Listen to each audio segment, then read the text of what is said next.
In this video, I'm going to be installing electrical conduit along the wall. I've got a workbench going into this location, and I'd like to have the outlets just above the height of the workbench. We're going to be using an existing power source here, power supply, to this outlet. It's important before you do any electrical work to shut off the circuit breaker. So I have done that already and tested that that outlet is no longer energized and ready for work. We're going to be using 12 gauge wire today inside the conduit. Now there are several types of conduit that you can use, but the type that we'll be using inside is EMT, or electrical metallic tubing. This is rigid, and the purpose of it is to protect the wires for surface mounted wires outside the wall from any potential damage that could occur in the workshop.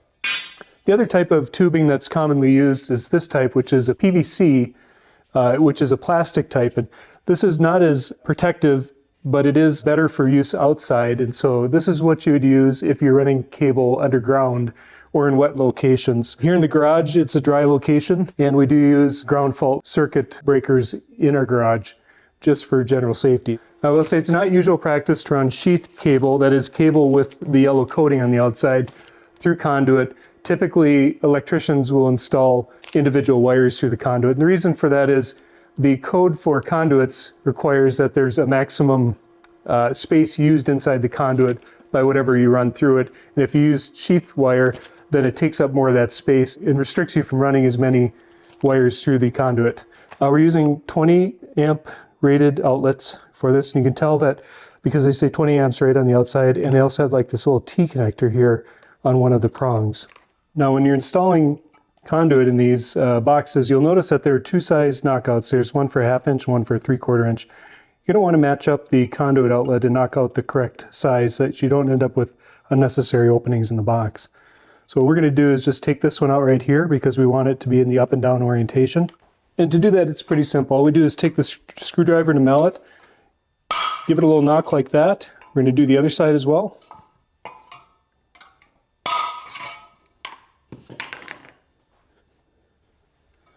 And from there we can take a needle nose plier, just grab it, be careful because the edges are sharp on these boxes, twist it, and that little plug comes right out. Then to get the conduit into the box, what we need to do is install one of these connectors. So basically it just has a screw-on interior and then a place to receive the conduit on the outside. So we're going to do that, get the thread started right there.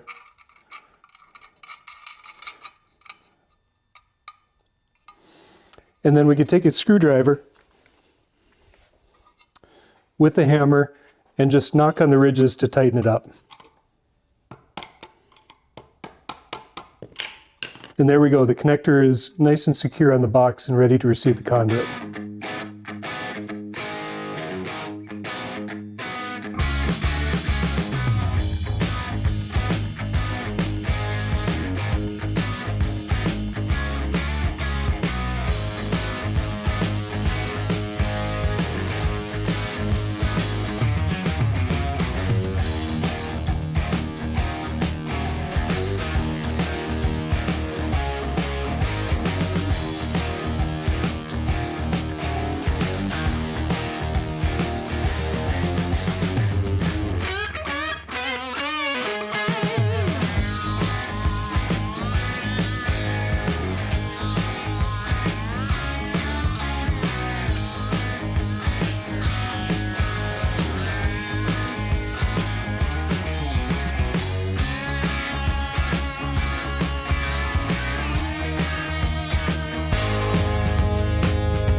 All right, now that the electrical metallic tubing, or EMT, is in place, we can now run our wire through here. So I'm going to start here at the center, pull a line back to the source box, and then take another line out to the extension box. Because I just have two turns back here behind me, I don't anticipate any difficulty in running the wire. The maximum number of turns you can have in EMT should add up to 360 degrees.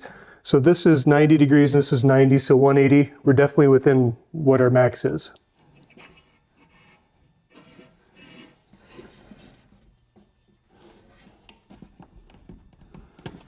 All right, so back at the box here, we're going to go ahead and finish off this line. What I want to do is cut it so that at least 6 inches of it sticks outside. So we'll just do that right here. The other tools that I'll need, and I'll set these down, is something to strip the wires And you can do that with a knife like this, a carpet knife, but you definitely want to be careful when you're doing that, that you don't cut yourself. Tools like this make it a lot easier. And then we'll take the sheathing off with the carpet knife. The way I take the sheathing off is I just start up here, kind of towards where the wire comes into the box, and just slice it down, again being very careful not to get my hand in the way.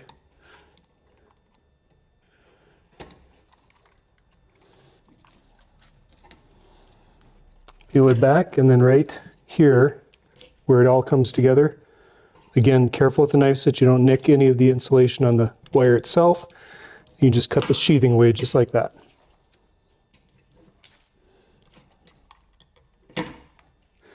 So I will mention, if you're using an outlet that has a push type connection or somewhere that can insert it underneath the screw hold, you want to look for something that shows a gauge, and that tells you how deep to cut the wire. So ground already comes stripped, so we're just going to take the insulation off of the hot and neutral wire.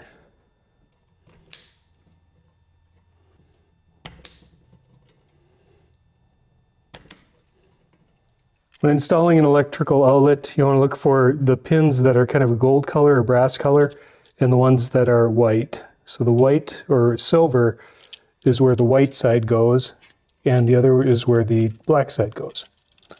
And because I'm running multiple outlets here in the same box, I'm going to need to make some jumper wires. So I cut a little section of cable that I can pull the wires out of, and then just use these wires to tie it together. Each ground post can only have a single wire going to it, so I'm going to need to tie in multiple wires to this ground. As far as the power distribution goes, back here I do have multiple terminals that I can use, and these are joined together with a jumper. This is removable if you do want to have a switched outlet or outlet on a separate circuit, but if you leave that in place, the electricity will travel from this terminal down to this terminal to power both outlets. And that's the same on both sides of this.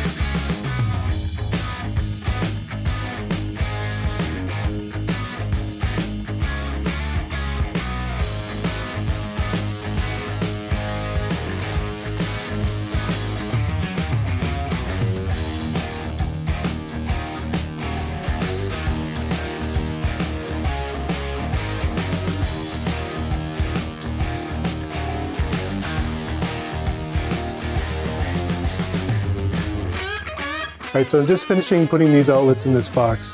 I did end up running a separate line through this box all the way down to the far one there because I had enough room in the conduit and I wanted to have two separate circuits. One for the miter saw that will go right here in the center, and then one over here for the dust collector.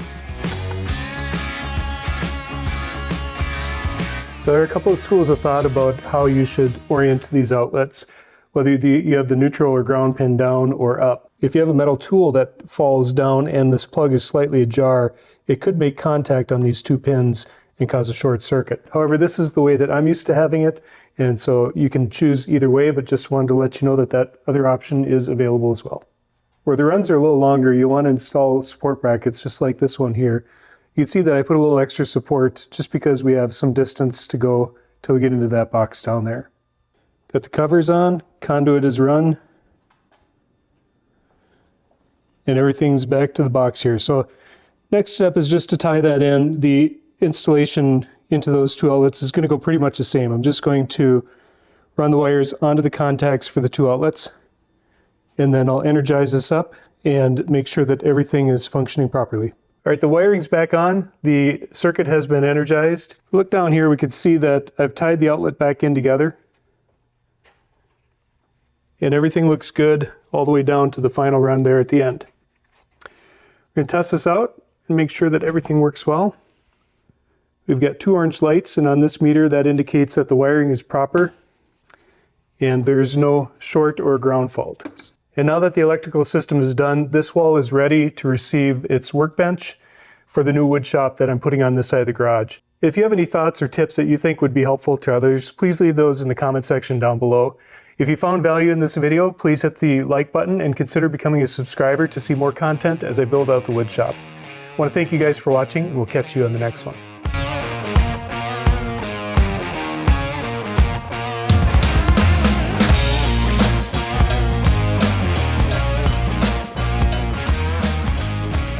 special moment here.